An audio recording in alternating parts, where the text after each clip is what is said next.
Hello everyone. This is our 6th lecture. First of all, let me make a few announcements. So the midterm will be graded within the next 2 weeks, and I plan to release the grades by end of November. Also for the final exam, I've decided that you can have a worksheet that you can bring, so you have a few notes that you can take, and you can also use a calculator that cannot store text. However, let me say that you don't really need a calculator. Yeah. Okay. So today we talk about moral hazard and the principal agent problem. So basically the moral hazard problem is another problem of asymmetric information. Okay, so far in the lecture we have considered the case of asymmetric information due to hidden types. Okay, so like in the insurance market, we assume that agents have different privately known types, and these types are assigned to them. Okay, and this, for example, led to the adverse selection problem. But in this lecture, we want to analyze asymmetric information not due to hidden types, but due to hidden action. Okay? So agents' private information is not their assigned type, a type that they cannot choose, but it is how they behave. Coming back to the insurance market problem, this could be, okay, there we assume there's a low risk and a high risk consumer, but we did not talk about how people got this kind of type. You could, for example, say, okay, if a person behaves healthy, does a lot of sport, eats healthy, then this person increases their likelihood of becoming the low-risk type. However, this is as a cost, which we will later call the so-called effort. Okay, so the action that we will take will be an action that is costly, that we will call effort. Okay, and the problem that arises from this, that we cannot observe the action that the consumers take, this will be the so-called moral hazard problem.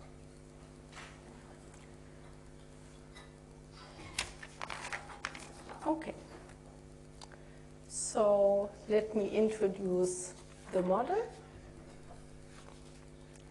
We want to study a certain version of the general principal agent model. Okay, what is a principal agent model?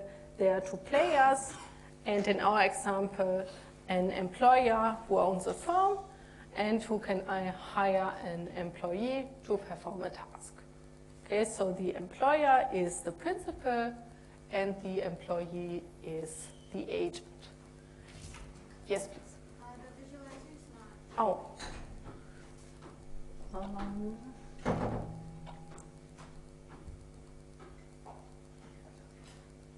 Okay. Okay. Still not?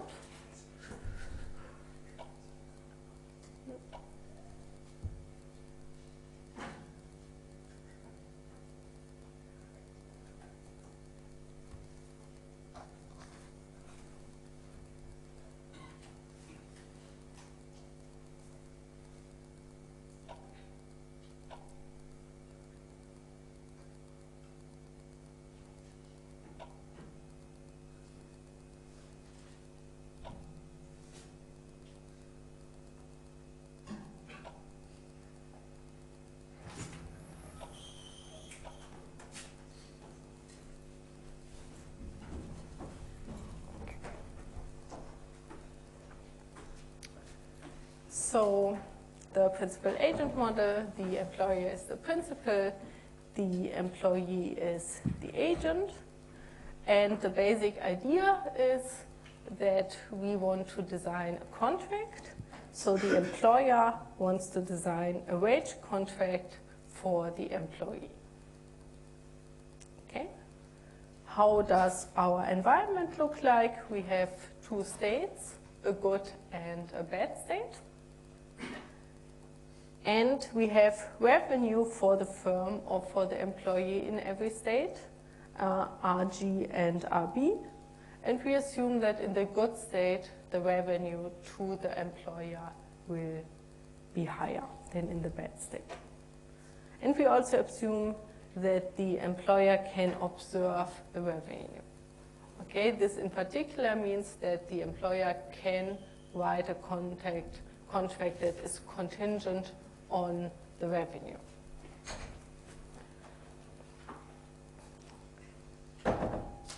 Where does the revenue come from? The revenue is linked to the effort that the employee takes. Okay? The employee chooses either high effort, EH, or low effort, EL. And importantly, we assume that this is the hidden action. Okay? The employer cannot observe the choice of the effort level. So in general, if we have asymmetric information, we cannot write a contract based that is contingent on the effort choice, but only on the revenue. However, this is not too bad because revenue and effort are aligned. In particular, effort is stochastically related to the revenue. Okay? This is described by this formula here. Okay?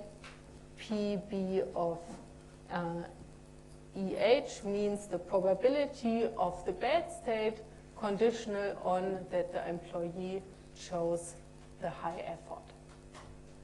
Okay? And we can note two things here.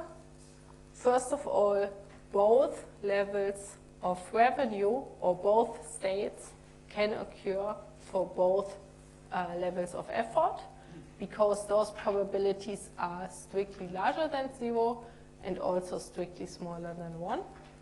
So probability of the good state and the bad state is some number in between 0 and 1 for both efforts levels.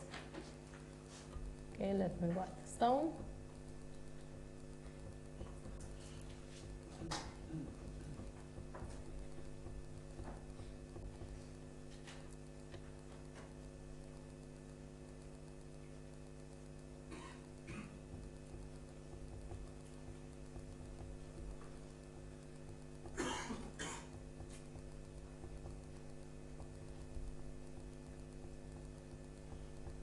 So this implies that it's not a one-to-one mapping between effort and revenue.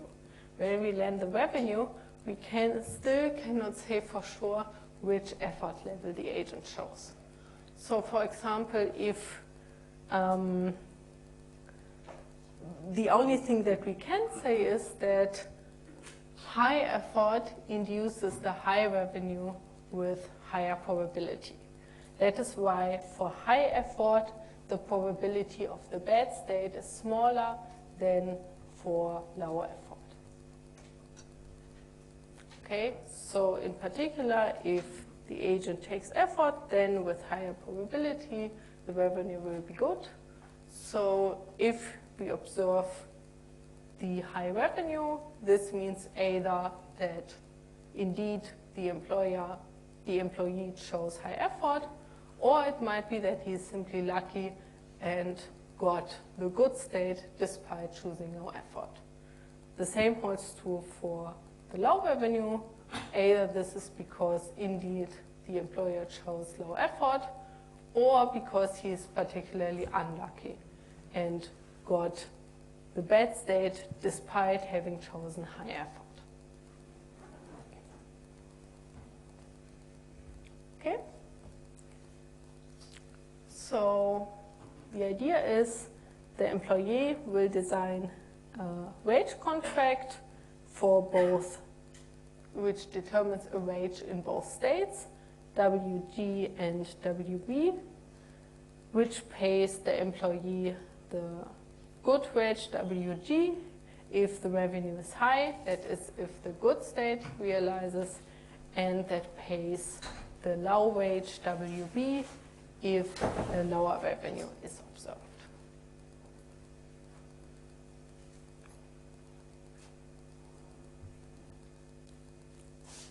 Okay, let me also write on this note, high effort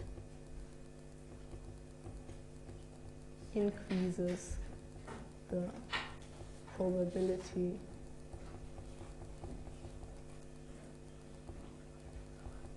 of high revenue. Okay.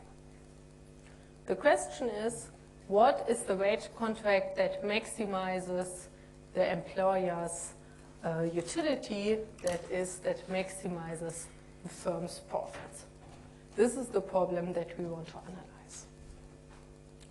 Okay, let me say a few notes. The first is that it is not ex ante clear whether high or low effort is optimal.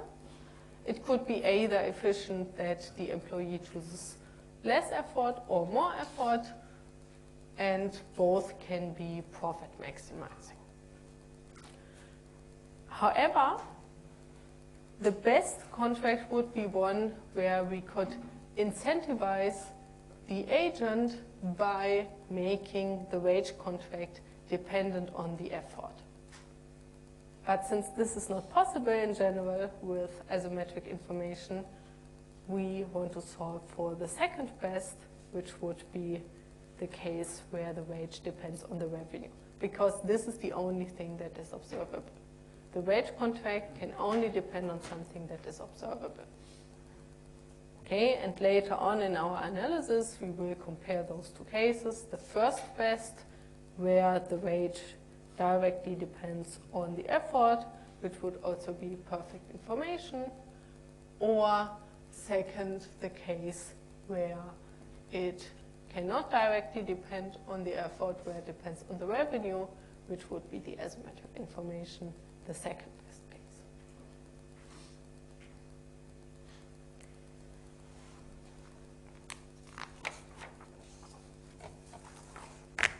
Okay. But before we go to the equilibrium analysis, let us first define what are the agent's preferences. Okay, so first of all, for the employee.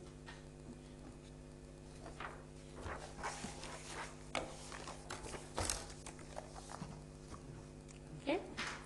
The employer wants to maximize their profits, and profit is the expected revenue minus the expected cost. Okay, so here are expected revenue and expected cost written down. First of all, note that both expected revenue and expected cost depend on the effort choice of the employee. Okay, this is because for the expected revenue, okay, what we have here, this is expected revenue given high effort level. This is the probability of being in the bad state when the employee chooses high effort times the revenue in the bad state plus the probability of being in the good state if the effort choice is EH times the revenue in the good state. Okay, and in this line we have the expected revenue if the effort choice is low. And this is the same formula, again, probability of the bad state times revenue in the bad state plus probability of being in the good state times revenue in the good state. And in particular, note that the revenue if the employee chooses high effort is higher than the revenue if the employee chooses low effort. Okay, why is that? Well, first of all, RG is always higher than RB. And if the employee chooses high effort, then the probability of the good state is higher than if the agent chooses low effort. Okay, so the second term, which is higher RG, happens with higher probability with high effort. This term happens with low probability, but it also yields the lower payoff. So therefore, this one must be higher.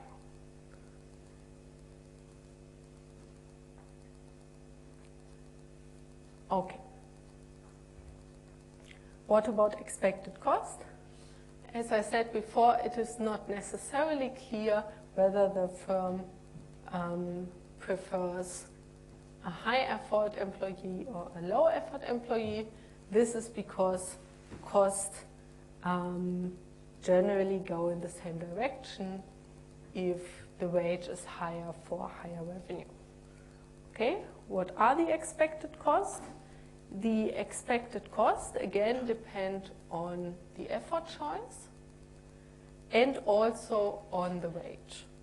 Okay, so this is the probability of being in the bad state. In this case, the firm pays the wage WB plus probability of being in the good state, having the high revenue. In this case, the employer pays the wage WG. Okay, and in general, one can show that if, by the same argument, if WG is higher than WB, then the cost of high effort are higher than the cost of low effort. This is for the same reason as the revenue is higher under high effort.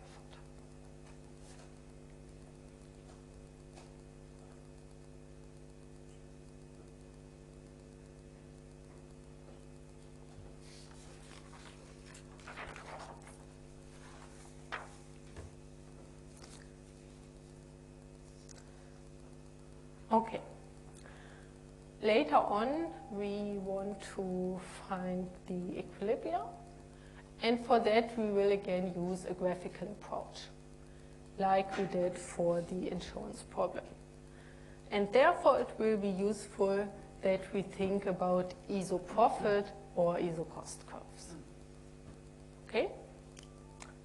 The concept of iso-profit or iso-cost curves is very similar to the analysis we did in lecture 4. Okay, so what is an iso-cost curve?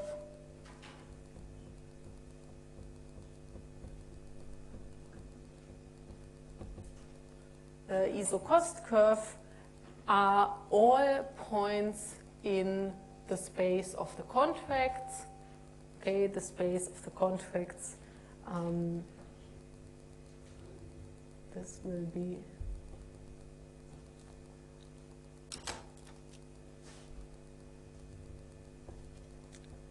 space VWG, WB.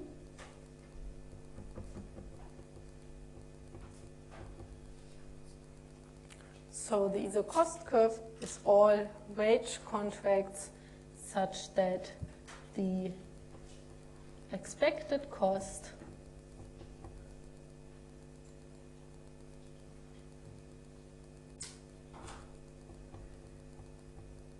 is constant.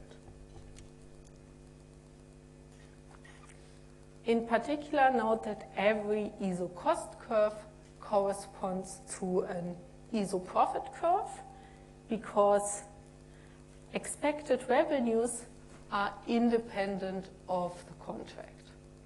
Okay, so if two contracts yield the same cost and the expected revenue is just a constant, then those two contracts also yield the same profit.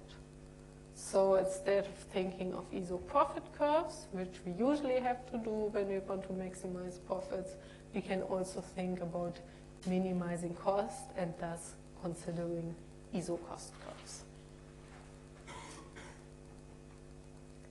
Okay, so here note expected revenue is independent of the contract. Okay. Then,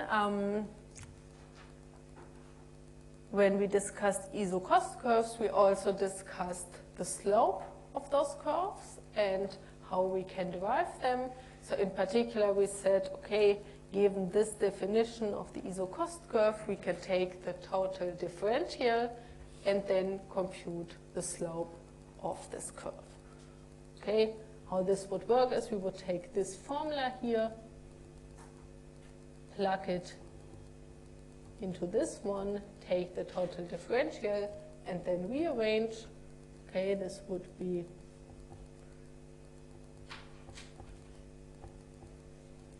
probability of the bad state, dWB plus probability of the good state, dWG, equal to 0, because here we have the constant, the differential is 0 of that.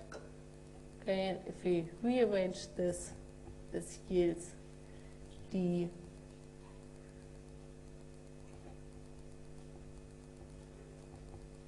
this is the slope, the change of WB on the y-axis given a change of WG on the x-axis. This is minus 1 minus PB EI over PB. Okay, and again, if you go back to lecture 4, you will remember that we had a very similar formula there. It was 1 minus P over P.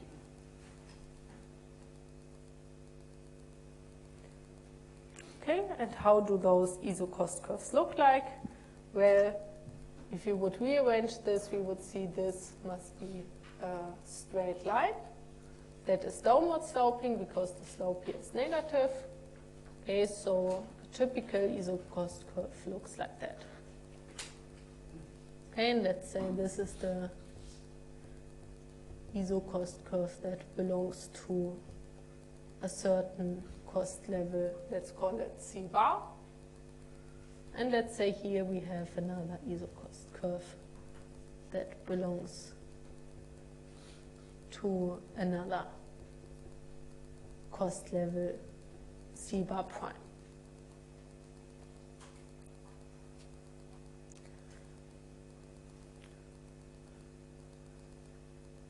Okay, question. On which of those ISO cost curves are the profits higher? On this one or on this one? On the more output one, the cost is higher, Mm-hmm. hence the profits. And But we don't know about the profits. yes, good point. If we don't know about the profits, Mm-hmm. because you can get high revenue with low effort.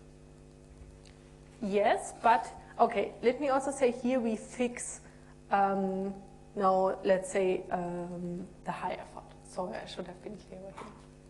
If we fix the high effort, then the revenue, we said, is independent of the contract. Okay, but I think you went in the right direction, so let me repeat what you said. On this curve, we have higher cost than on this curve.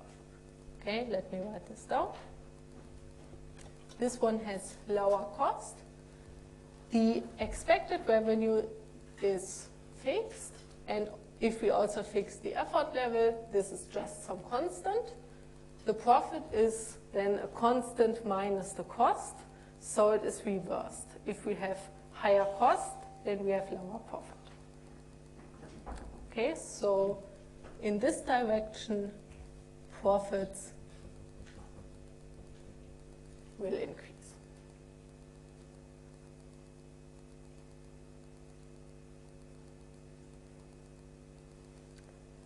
Okay. Let me also draw the case for the low effort.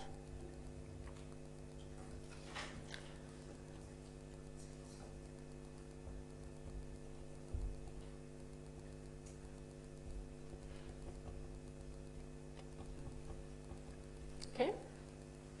The ISO cost curves will look the same, except that we will have a different slope. And because the probability of the bed state is higher for the low type, this means that the slope is higher, or in other words, that the ISO cost curve is less steep. Less steep because it is negative. Okay, so typically for the low effort, the ISO cost curves will look like this. Okay?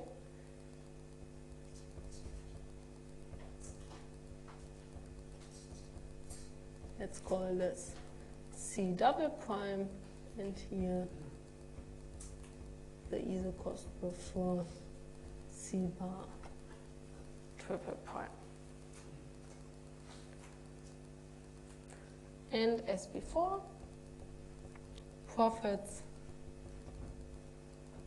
will increase towards the 0, 0 point, towards lower cost curves.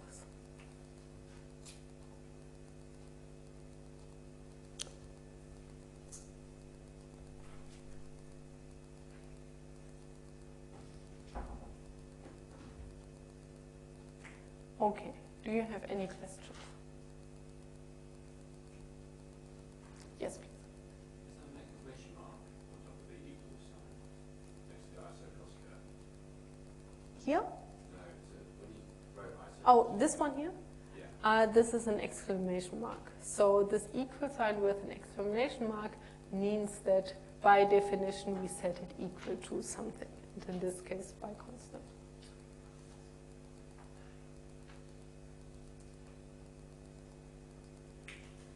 Sometimes I also use 3 lines instead of an equal sign for this.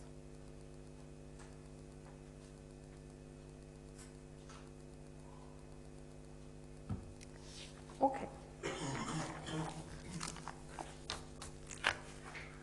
So let's keep this in mind, and let's next consider the preferences of the employees.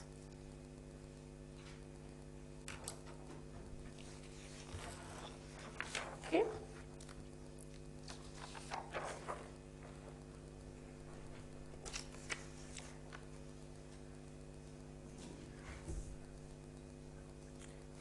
We assume that the employees are risk averse and expected utility maximizers with some von Neumann-Morgenstern utility function U. Okay, we also assume that effort is costly for the agents, and in particular, we assume that the cost of choosing an effort level E is equal to this effort level E. Okay, so what does this imply for the expected utility? The expected utility given a contract W, and if the employee chooses effort level EI, this is the probability of being in the bed state if the employee chooses effort level EI times the utility from the wage in this case, plus probability of being in the good state if the employee chooses effort level EI times utility of the wage in that case. Okay, so this is the expected utility from the contract given the effort choice, and this term here minus EI is the cost of the effort choice.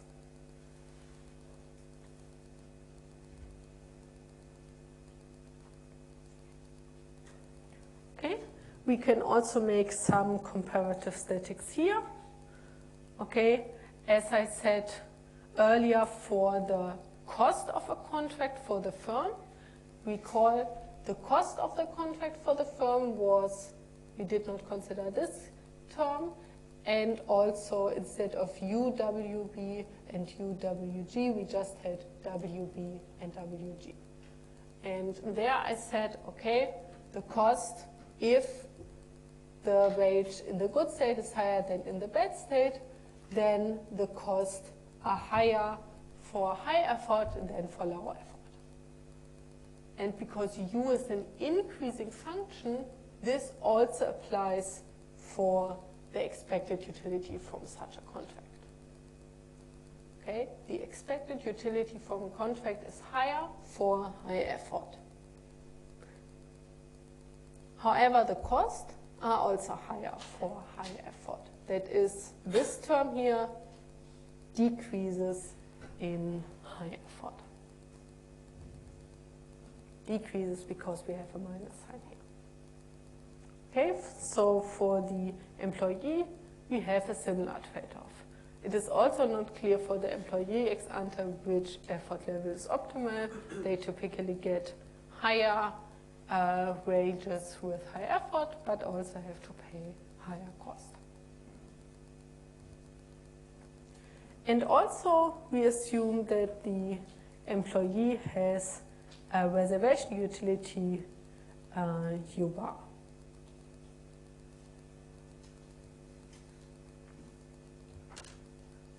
Okay. As for the firm, it will be useful to think about the ISO curves for the employee, which are usually our indifference curves.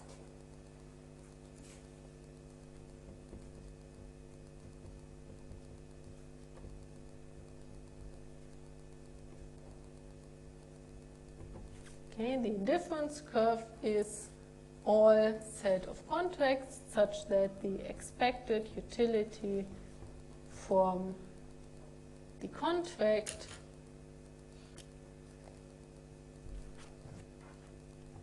is equal to some constant. Okay? And in order to compute the slope of the indifference curve, we can again take the total derivative, the total differential of this term, and what we get is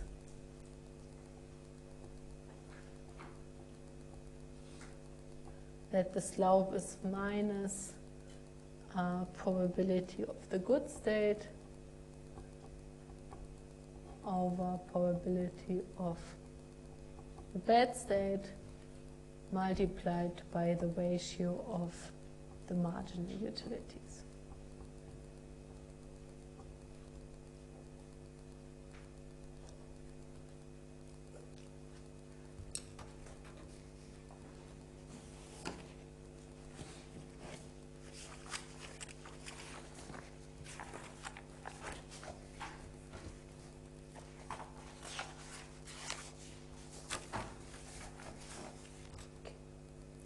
Let me also draw this.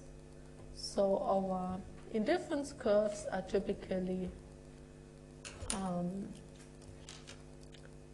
strictly convex,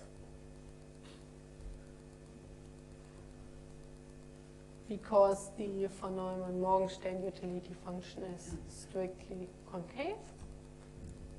Okay, so this would be a typical indifference curve for the high type. Let me also draw for the low type, or for the low effort choice. Okay, by similar arguments, we can compare the slopes. We will find that this term here is smaller for the high effort level than for the low effort level, because the probability of being in a bad state is lower for the high effort case. This means that the indifference curve for the high effort will be steeper than for the low effort. Okay, so this will typically be something like that. Okay, and also let us visualize the reservation utility. Yes, please. Oh, sure.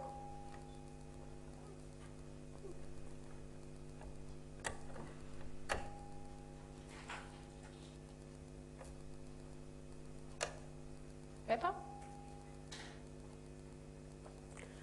Okay. Let us also think about the reservation utility. So reservation utility means that the employee will accept a contract if and only if the utility is higher than this reservation utility, or in other words, if the contract lies on an indifference curve that is above the indifference curve that has reservation utility UR.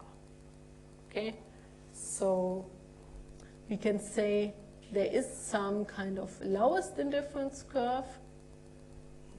Okay, also here utility increases if we go towards the upper right.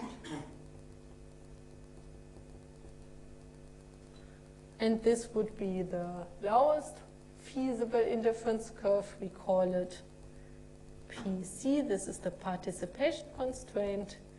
And this simply means that these are all points such that the expected utility is equal to U bar.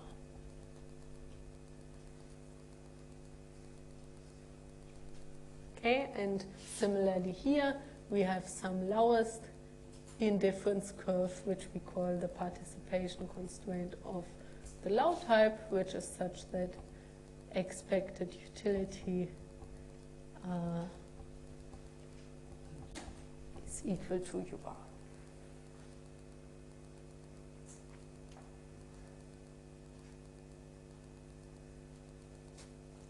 Okay, so let me add this here, the participation constraint.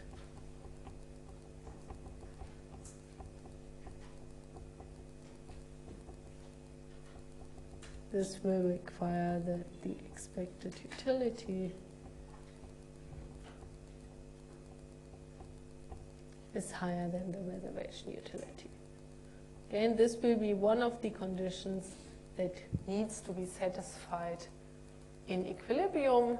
So later on, when we do the graphical approach, we know, okay, all feasible contracts will be those in this area here, above the participation constraint.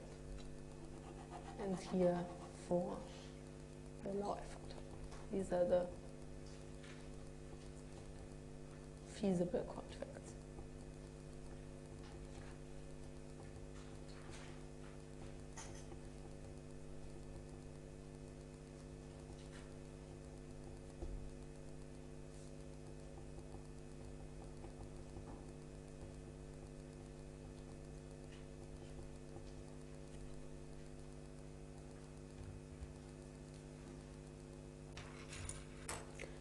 Okay.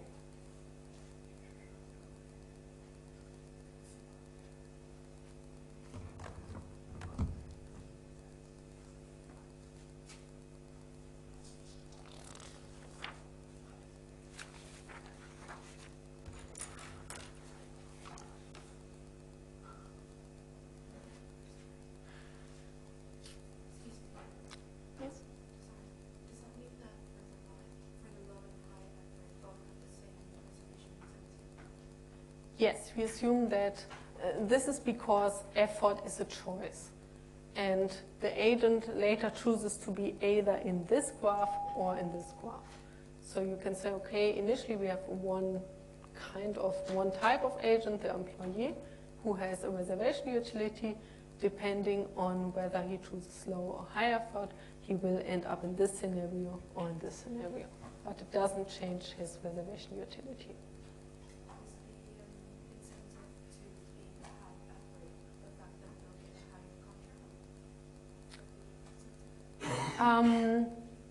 Yes. So the idea is we have two scenarios. Either high effort is efficient or low effort is efficient. And by efficient, we mean maximizing the firm's profit.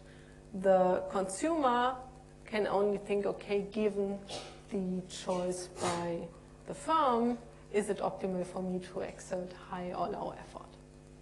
But we don't think of it as a problem where we want to maximize consumers' utility subject to some profitability constraints, but rather the other way around.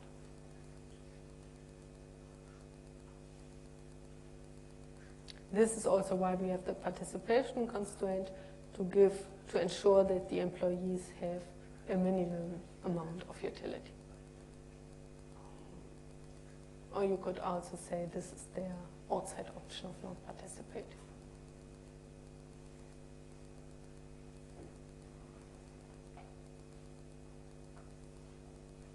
Okay. Then let me put on the next slide. This summarizes the timing of the game.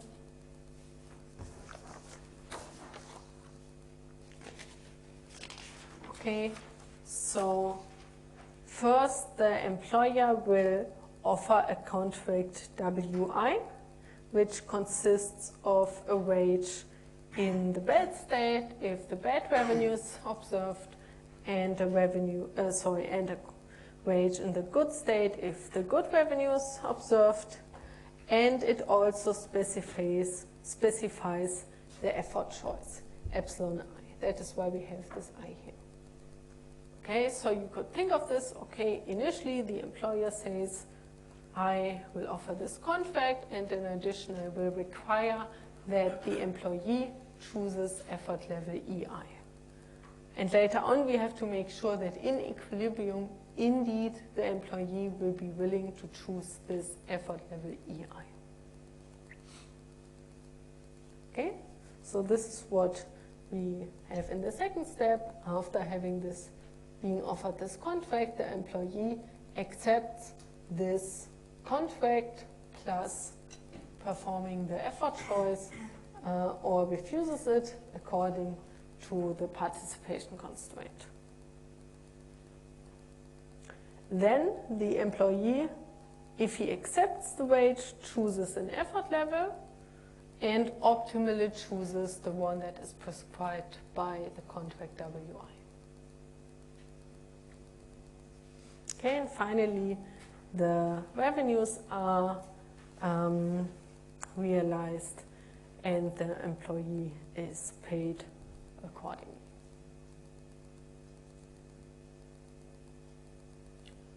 Okay. Okay, then let us take a 10 minutes break until 4:55.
sign in to 6 months to administrators.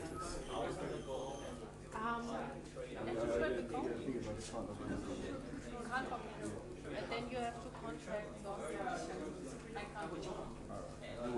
But you can copy it. You looked over the midterms. I started a little bit. How are you? They look quite good. Do you think that the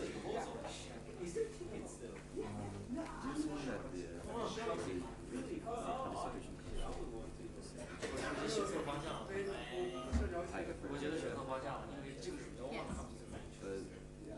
So the participation constraint is not the same, only the so the constraint is different because it depends on the reference, utility and the shape. That's why we hear different also the but how come that is extracted?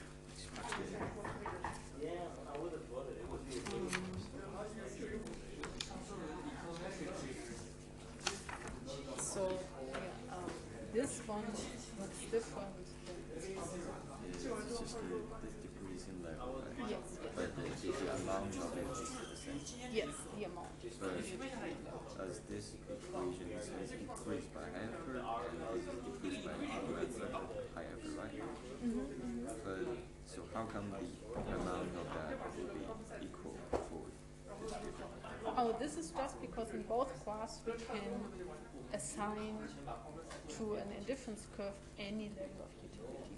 Okay, so for example, this could be level 2, this could also be level 2. And then 3, 4, 5, and so on. We also 3, 4, 5, we can do the same. But it does not mean that the conditions are the same. Indeed, it could be that the indifference curve could be 2, this lies here, but for the low effort it might lay some difficulties.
Okay, let us continue. So now we have all the setup, so we can finally solve our problem. And first we want to solve the Benstein problem with perfect information.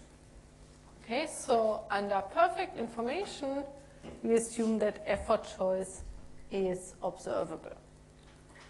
Okay, so in this case, we can directly monitor the wage as a function of the effort. Okay, and in that case, we call still what we want to solve for is a contract and a specified effort. So how we can solve this in general is first we fix any effort level, EI, and we try to find a contract that maximizes profits given this effort choice and subject to the participation constraints. Note, we don't need any incentive compatibility constraints because we have perfect information. And then we have two pairs, so we have a wage WL for effort level L and a wage WH for effort level H. And then in the second step, we can compare those two contracts and choose the contract that yields higher profits. Okay.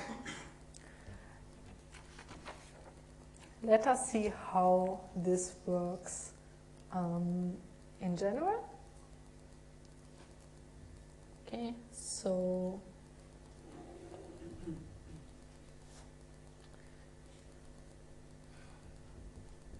we have three steps. Step one is find the optimal contract WH given effort level H. This is step one, and step two will belong to the first step here. Find optimal contract WH given effort EH. Okay, so what we want to do is we want to find the contract that maximizes expected profit subject to the participation constraint. Okay, and instead of maximizing expected profits, we can also minimize expected costs because we know that the revenue is a fixed number and the profit is revenue minus costs. So whenever we maximize profits, we minimize the cost. Okay, so this is why instead of maximizing profits, we can solve the following problem. We want to minimize the expected cost of the contract given effort level EH, subject to the participation constraint that the expected utility given that contract and effort level EH is at least the reservation utility. Okay, so this here is equivalent to maximizing profits.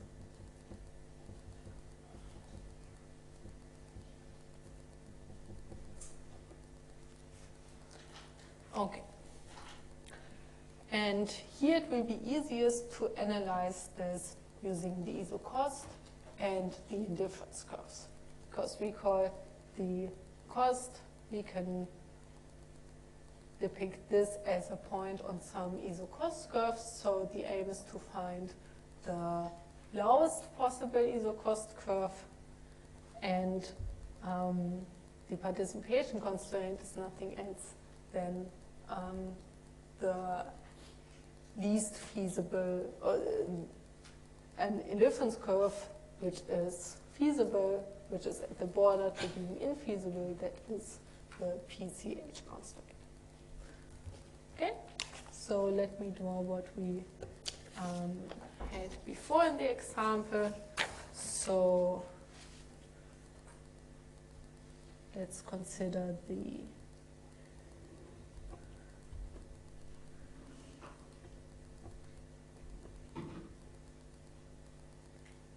this graph again. Okay? Let's draw here our participation constraint. We know that the feasible contracts will be in this area.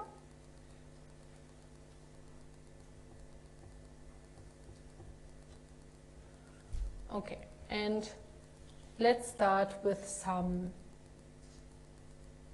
contract here. This contract, let's say, has some ISO cost curve, this one, and we can now think about, is this optimal? Okay, first of all, we can say, okay, this also belongs to some indifference curve, this one here.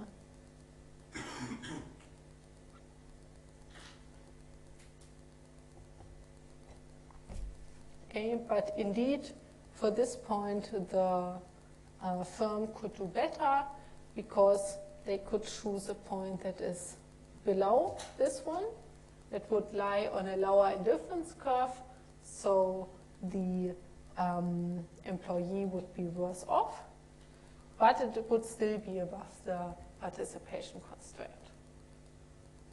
Okay, and that is why this would be not the optimal point. Okay, so for sure, what we can say is in the optimum, the participation constraint has to be binding.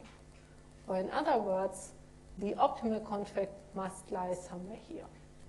Suppose it was this point here. Okay, then we could again draw a new point here. This is the ISO cost curve through this point, and we could ask, okay, can we find another improvement? And the answer is yes. We can find another improvement because we could move the contract slightly more along the participation constraint and end up at a lower ISO cost curve. Okay, this would yield higher profits. And we can continue this analysis until we end up at the tangency point. This is the point that is on the highest profit line or on the lowest ISO profit curve. ISO cost curve. Okay, from this on we can no longer find a profitable deviation. Okay, so this point here, let's call it WH. This is the optimal contract we are looking for. The tangency point of the participation constraint and the ISO cost curve through that point. Okay, let me also say here, this is the ISO cost curve. ISO cost curve, remember we had defined it as the expected value of the wage being some constant. And in fact, we can also define this more closely because we know, okay, this ISO cost curve goes through a point that is on the participation constraint. And the participation constraint yields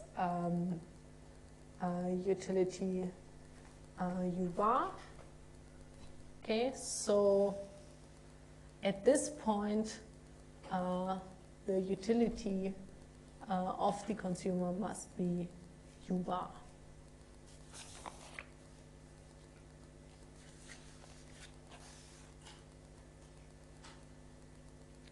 So we put this here. So the utility is U bar. Okay. So to formalize this, what is the optimality condition? First, it is the tangency condition. We call that the slope of the indifference curve, sorry, of the iso-cost curve is 1 minus p b over pb. This, oh, excuse me. Thank you. This is the slope of the iso-cost curve. The slope of the indifference curve is 1 minus pb over pb times the ratio of the marginal utilities.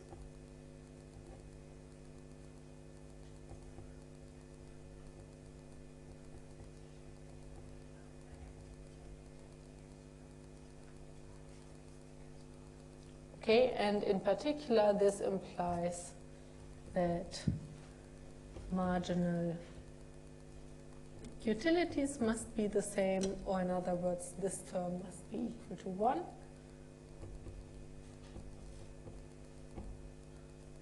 Okay, so this implies that because the utility function is strictly concave, so the second derivative is strictly smaller than 0. That means that the derivative of the first derivative, which is the second derivative, is strictly decreasing. So this term is only the same if the variables are the same. Okay, because U is strictly concave, we have that the wage in the good state must be equal to the wage in the bad state. Okay, so this is the optimality condition, that we have a full insurance contract.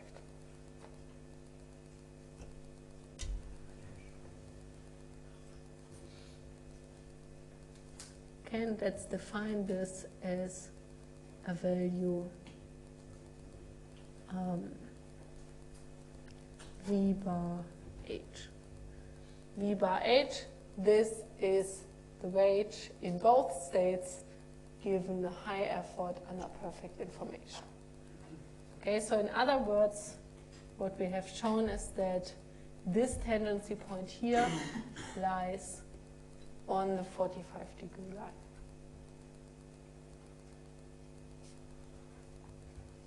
Okay, this is the first condition. The second condition is that the participation constraint, this one here, is binding in the optimum.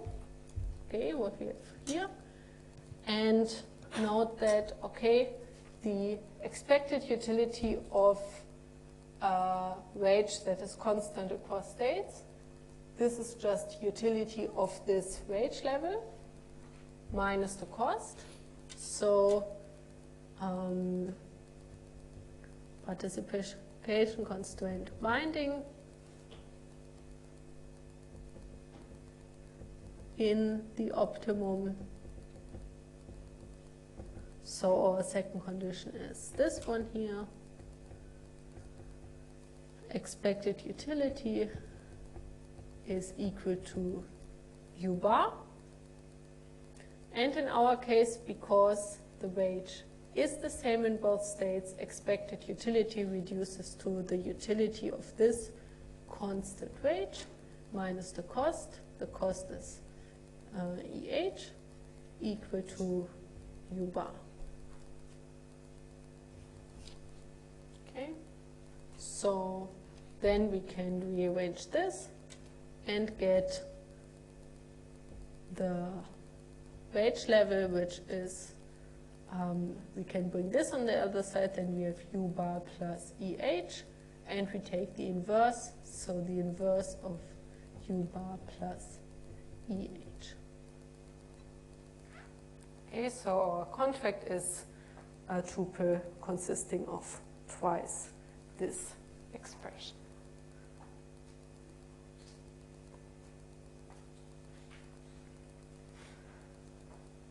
Okay. Any questions about this?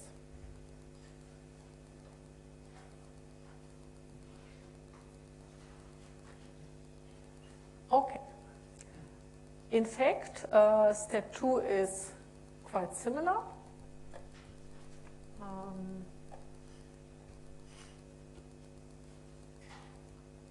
Let me zoom out for a second so that we can see everything here. Okay, so step 2 is find the optimal contract VL given effort EL. Okay, and in fact, we can do exactly the same analysis as before. Okay, here instead of EH, we have EL also here. We can draw a similar graph. We will also get a tangency condition, which implies that the contract, that the wage will be the same in both states. And we can plug it into the binding participation constraint. So we will get that the constant wage with low effort is this term here. We just replace EH by EL. Okay, so this case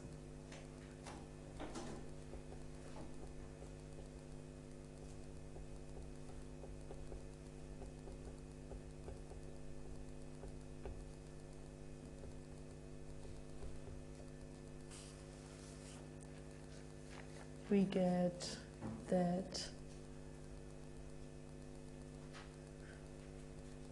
the wage is the same in both states and equal to this expression, which we define as VL bar.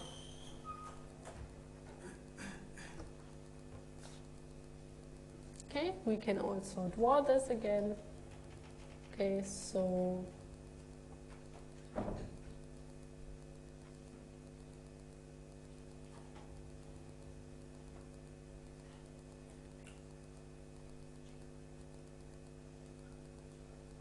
let this be the participation constraint. Then we have here the 45-degree line, and this is the ISO cost curve through the participation constraint. So this would be our point VL.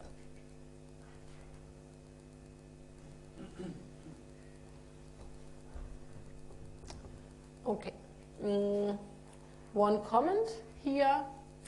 If we look at this expression, since EL is smaller than EH, this term here is smaller than U bar plus EH here. And the inverse function, so U is increasing. Therefore, also the inverse function is increasing. Hence, this term here is smaller than the inverse of U bar plus EH, as EL is smaller than EH. Okay, so this implies that the wage level for the low effort is smaller than the wage level for the high effort. Okay, so if we do this in the same graph, we would have VL, WH somewhere here.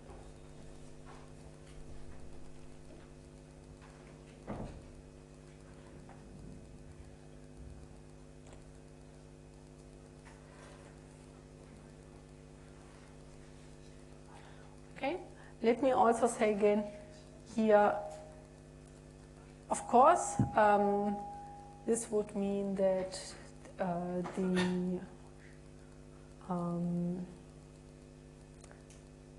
that we would be on a higher indifference curve for the consumer, but we also have to take into account that we only consider the employer's profit. So in the end, it will not be the case that the employer offers 2 contracts and the agents choose whichever of the 2 they want, but there will be only one. and we will make sure that deviating effort level-wise from that will be suboptimal. Okay. So we have found our two contracts, and now in the third step we want to compare the profits. Okay, and how you can do that? Well, let's write down what the profit is. The profit from offering the high effort wage is expected revenue given high effort is chosen minus the cost. The cost is just a constant wage given high effort. This is because we have a full insurance contract, otherwise we had the expected value of that. And analogously for the low effort level, we have this. And whichever profit is higher will determine the optimal contract for the employer.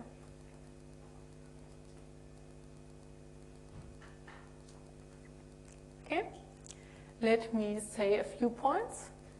First of all, it is not clear whether this profit will be higher or this profit.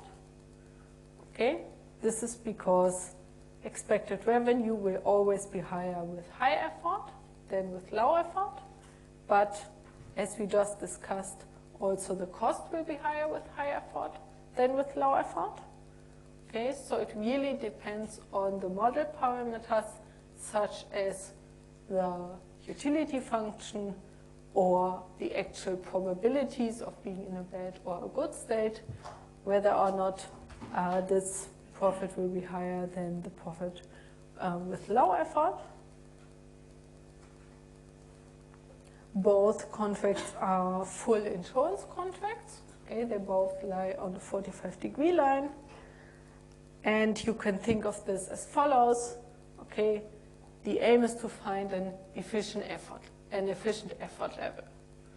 And for each effort level, therefore, the first step is to find an efficient contract. And as we learned from the insurance market model, efficient contracts are typically full insurance contracts because our employees are risk averse.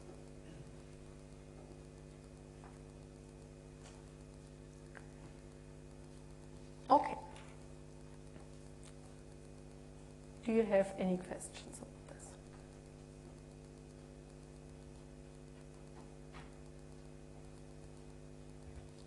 Okay.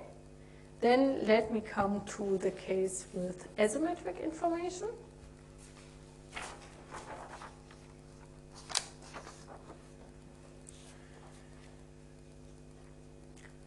So what is different under asymmetric information? Effort choice is now no longer observable. We can still use the backward induction technique to find our optimal contract. Okay. So what we will do is, again, we will fix every effort level and find a contract WI that maximizes the profits given this effort choice, again subject to participation constraints, but now also subject to incentive compatibility constraints. This is because we can't observe the efforts, so we can't force the agents to choose the right effort level. And second, again, we want to compare the profits. Okay, so let's do this.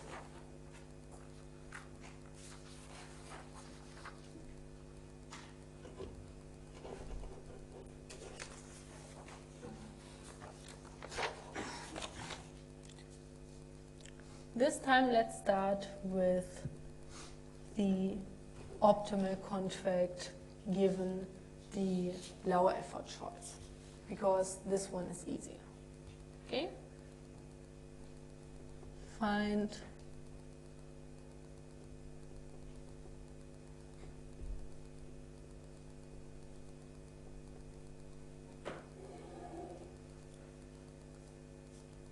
1, find the optimal contract, WL, given effort choice EL.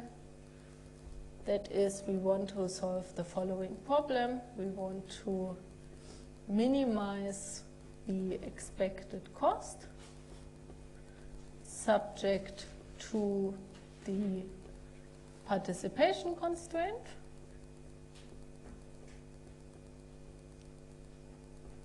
Participation constraint and subject to the incentive compatibility constraint. So it needs to be optimal for the employee given the contract W to indeed choose the low effort level.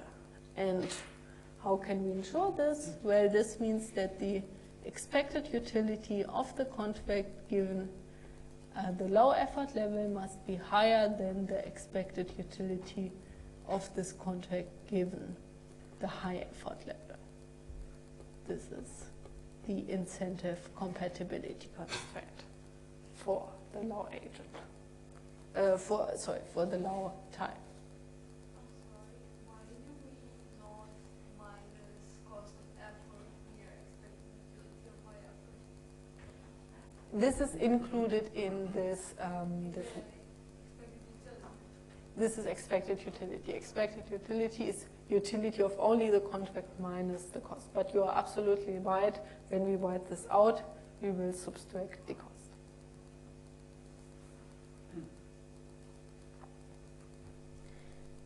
Okay, so this is a more constrained problem than the one that we solved in the perfect information case.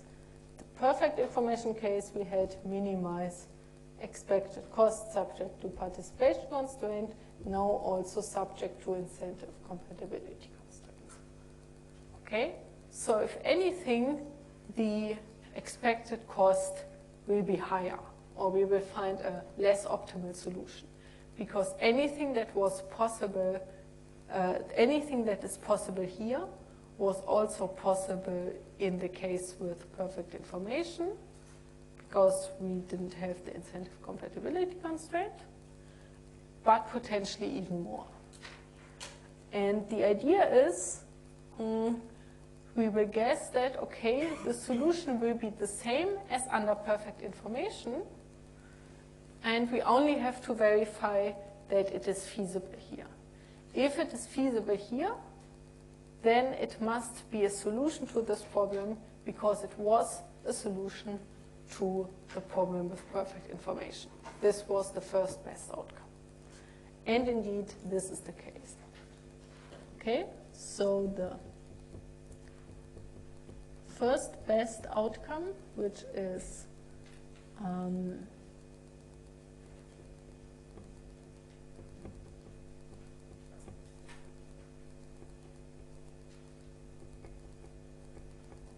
which was this contract getting this constant level in both states from the perfect information benchmark is still feasible.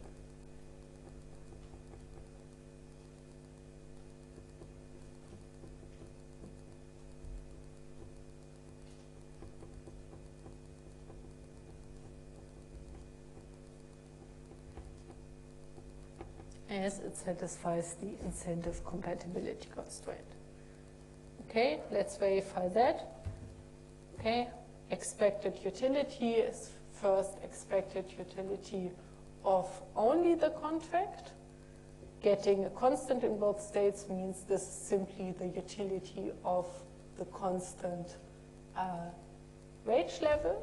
So this is u of minus 1 of u bar plus EL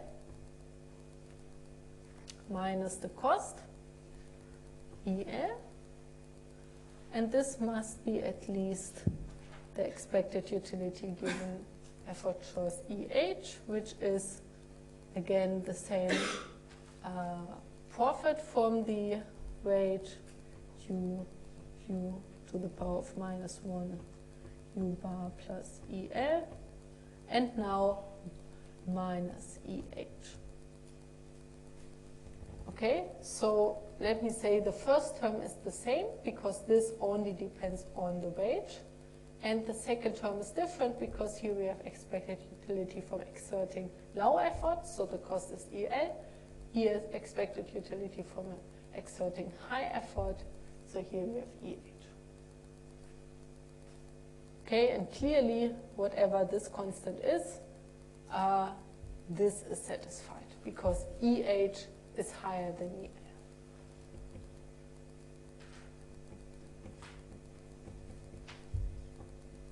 This is satisfied.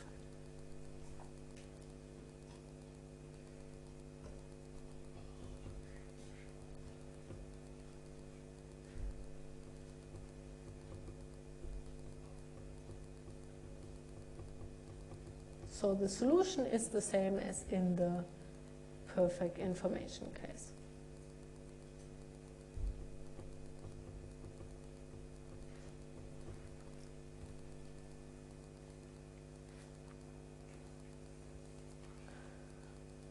Okay.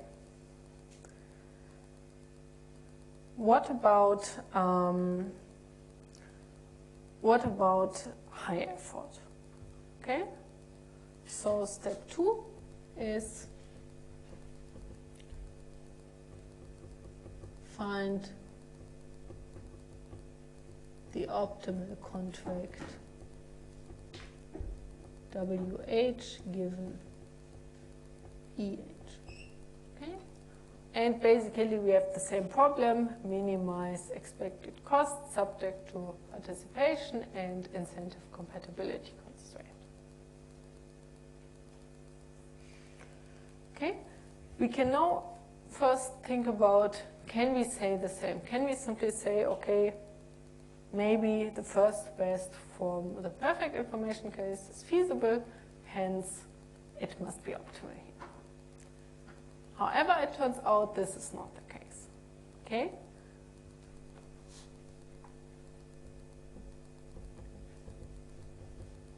The first best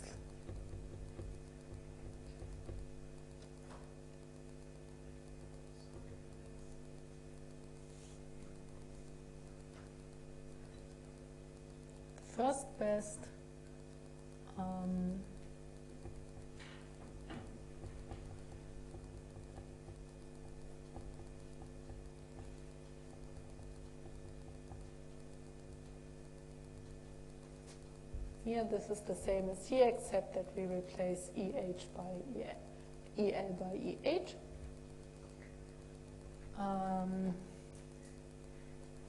Is not feasible as it violates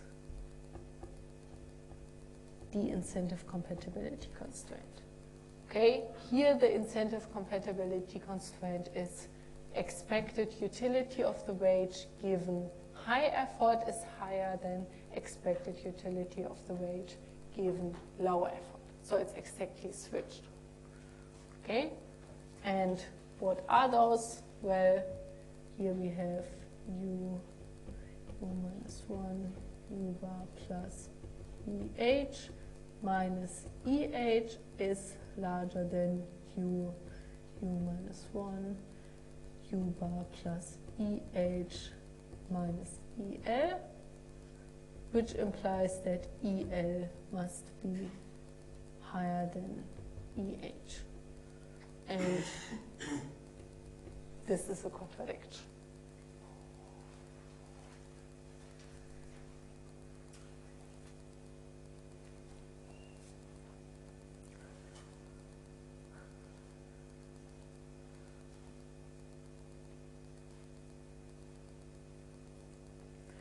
Okay. So we have to take a closer look at the incentive compatibility constraint.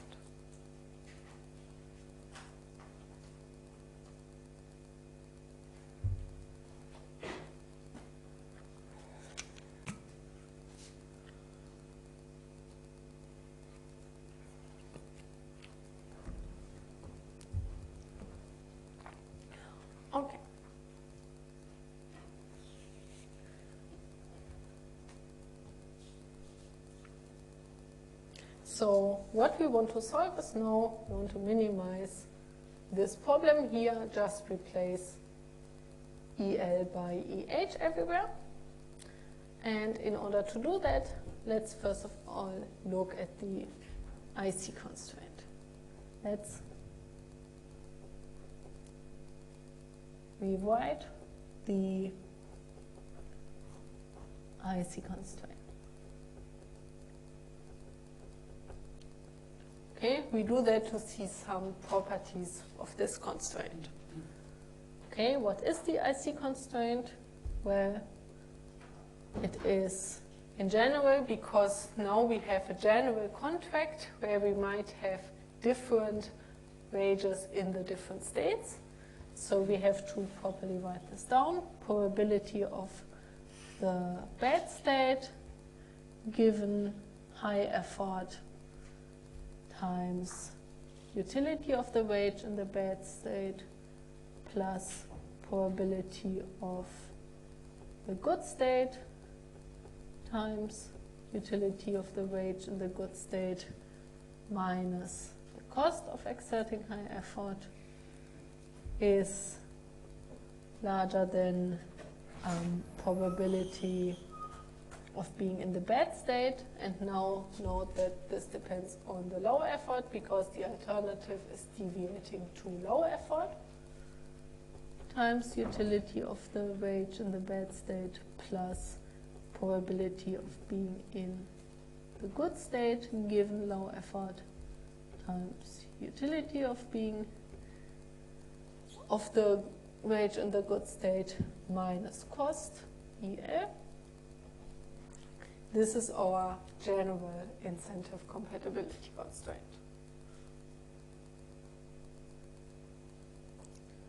Okay, what can we do about that? We can rearrange this a little bit. I will upload the derivations on that, but for now let me just write the result because we want to analyze the qualitative effects of that.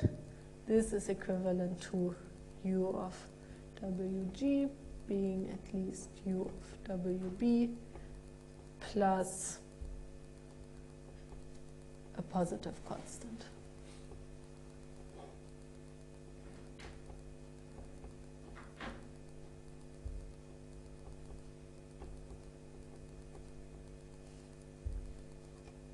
Okay, we define this as delta, and note that this is a positive constant because clearly the numerator is positive, EH is larger than EL, but also the denominator as the probability of being in the bad state is higher for the low effort.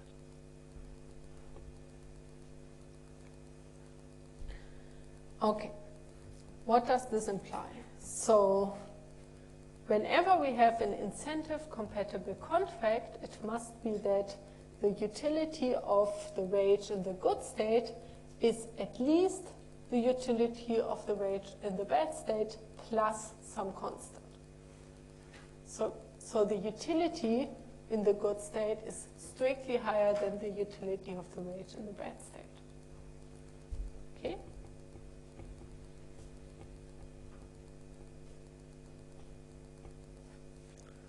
And in particular, since utility is increasing in the wage, this implies that the wage in the good state is higher than the wage in the bad state.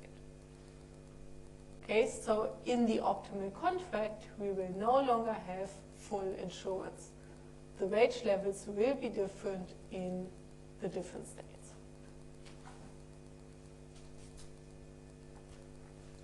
Okay.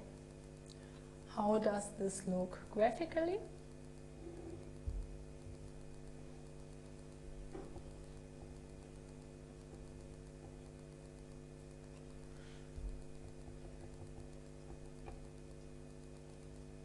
Okay, we had here our participation constraint.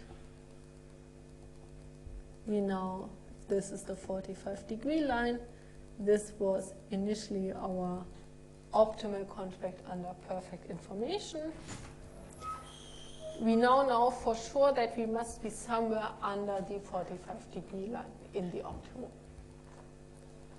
But also we can think a bit more about the incentive compatibility constraint. And in particular, one can show that this incentive constraint where the employee is indifferent between low and higher costs, so where we have equality here, this takes a convex shape. Okay, you can show that by taking second-order derivatives of this term. Okay, so let me draw this. This is how the incentive compatibility constraint looks like. Okay, so in particular, this means the feasible contracts are all that are above the participation constraint and also to the right of the incentive compatibility constraint. Okay, so these are the contracts that satisfy both incentive compatibility and participation constraint.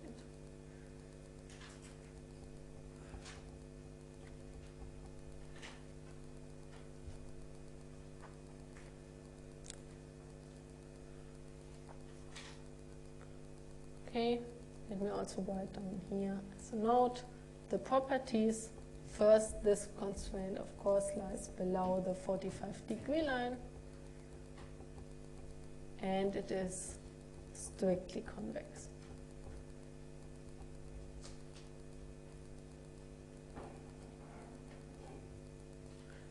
Okay.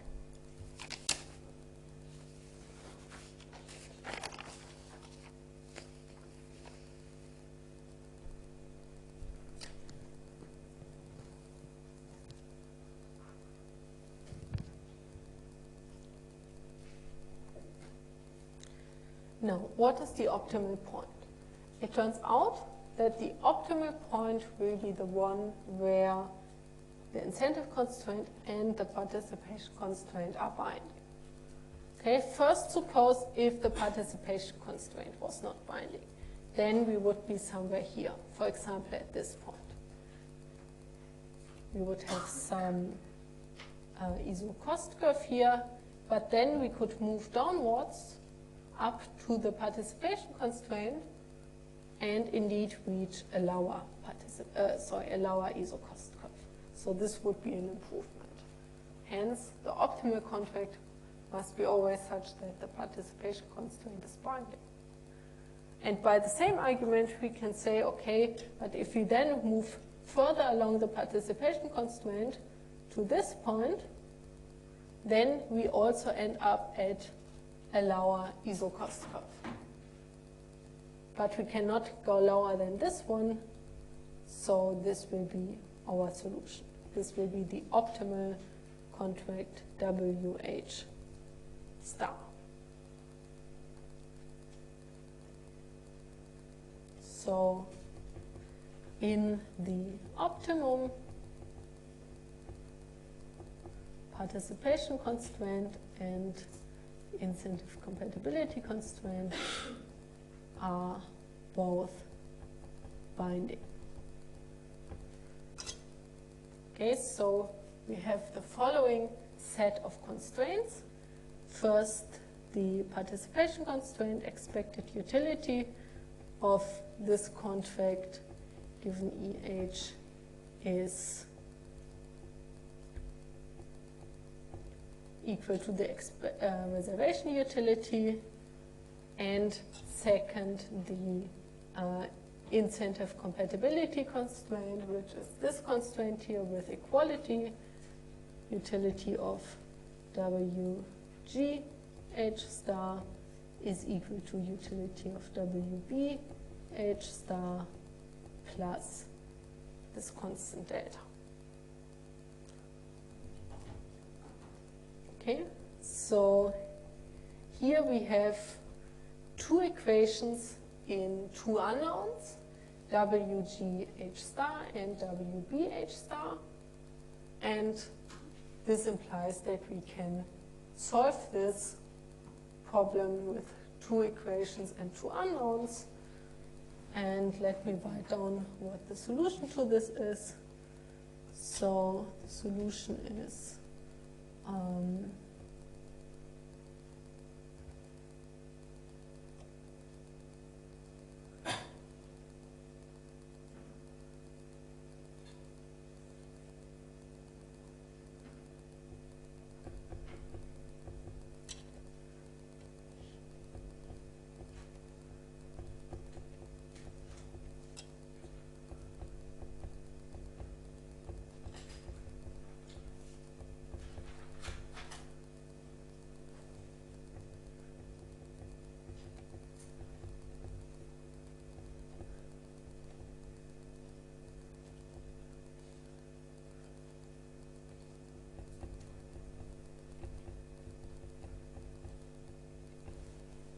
okay.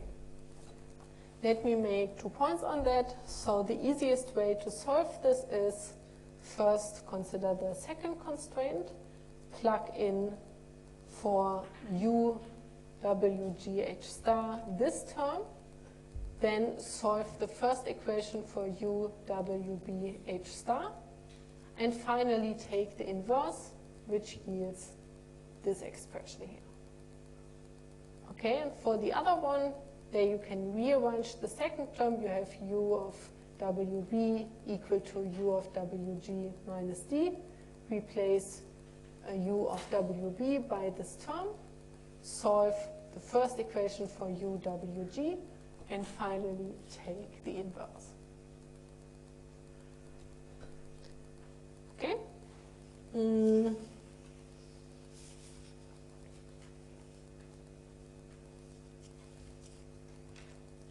Okay, so I will also upload the derivations of those terms.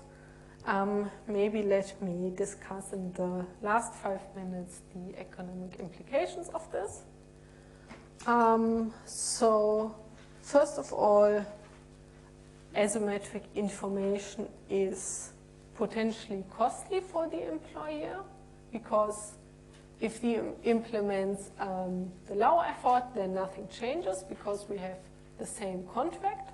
However, if we implement the high effort, then indeed, as we see here, we are on a higher ISO cost curve than in the perfect information case. Okay, so asymmetric information is potentially costly for the employer.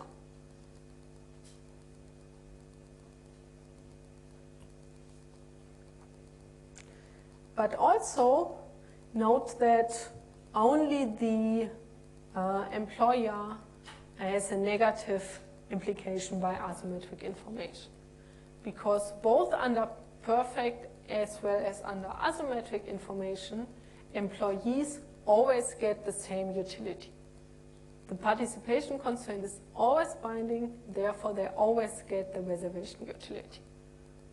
Therefore, you can say the dead weight loss, the inefficiency because of asymmetric information, is totally borne by the employers who get a lower profits and have higher cost. Okay.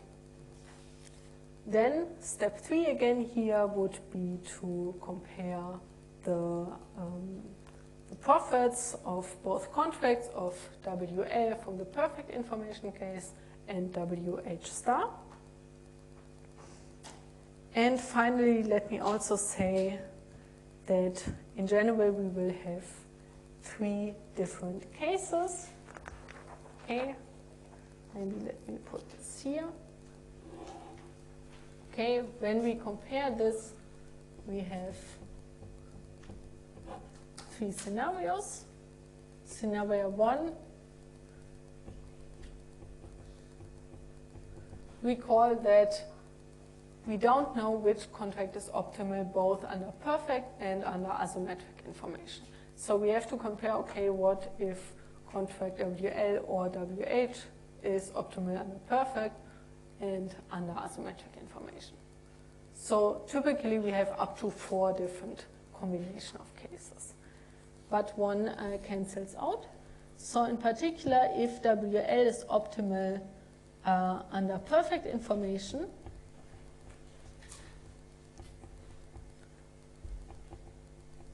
if this is optimal, this means that WH is worse.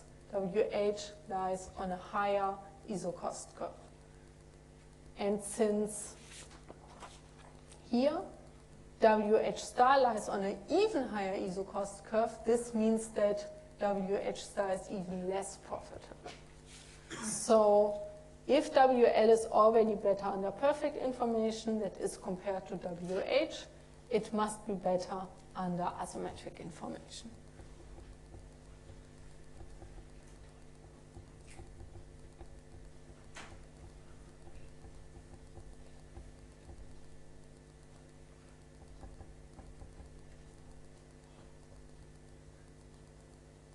Okay, so in this case there is no dead weight loss because the same decision is taken, the low effort is always implemented, and agents have the same payoffs.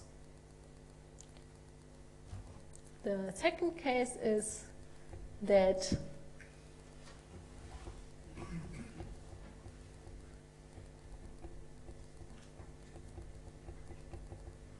the high effort is optimal under perfect info and also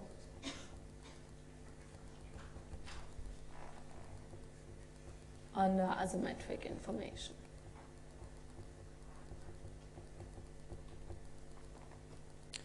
Okay, in this case we can say, okay, having asymmetric information does not change the effort that is implemented. That is, we still implement the efficient effort level, which in this case is the high effort level. However, this comes at a cost for the employers. Okay, they will suffer the dead weight loss. Okay, still efficient effort is implemented, and efficient here means whatever is optimal under perfect information. Efficient not necessarily means high effort, but that it corresponds to perfect information.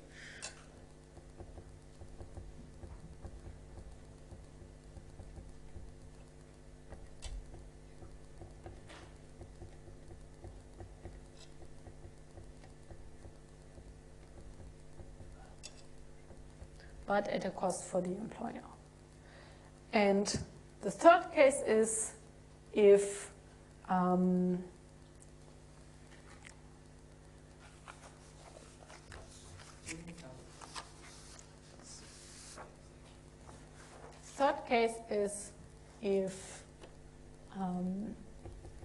WH is optimal under perfect info, but WL is optimal under asymmetric info.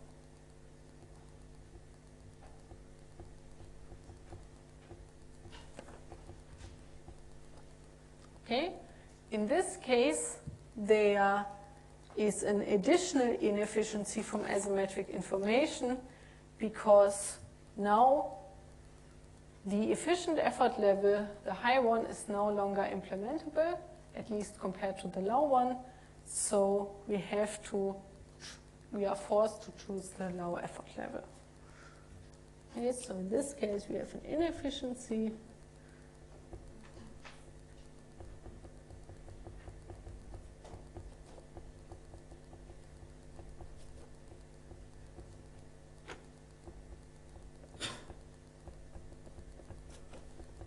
Due to asymmetric information.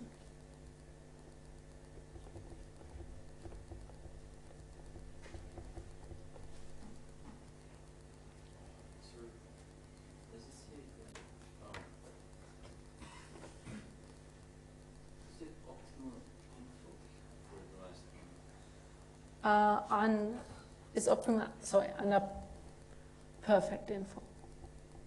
Thank you. WH is optimal under perfect info and WL is optimal under asymmetric info. Okay, so to summarize, asymmetric information does not always have a clear effect. Sometimes it may have no effect at all. Sometimes effort choice will still be efficient, but at a cost for the employer, and sometimes it will be simply inefficient. Okay. In the lecture notes, there is an additional section on the insurance market application, and I would like to give this as homework to you to read through the section. Okay, so homework is read section 5.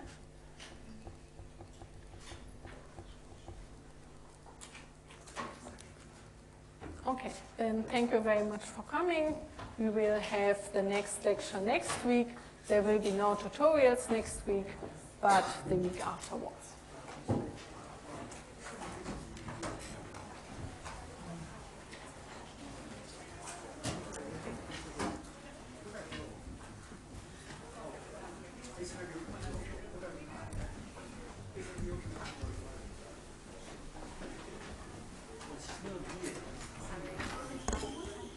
Another problem With logging in? yeah, logging in, but I emailed the attendants and they said that maybe you can manually check it. Okay, okay. How you do it, but I said the lecturer can do it manually for the students as well. Okay, I have never done that. I will try that on my computer. You've put me in this seat, right? Yeah, yeah. Okay, then do you also put your student ID or something? I'll email you my student ID. Okay, then I will add you. Hi. I know you're very busy, but is there? I sent you an email about office hours. Is there? Yes. Did you not receive my response? I sent it to you today. Okay. I had scheduled you for 3 p.m. I remember. Anyway, no worries. So I also have, because there were many requests, I also have office hours tomorrow online, and I could also book you there if you want. Yes, please, if possible. Yes, of course. Okay, then I think it was 5:45, but I have to check. Thank you. You're welcome.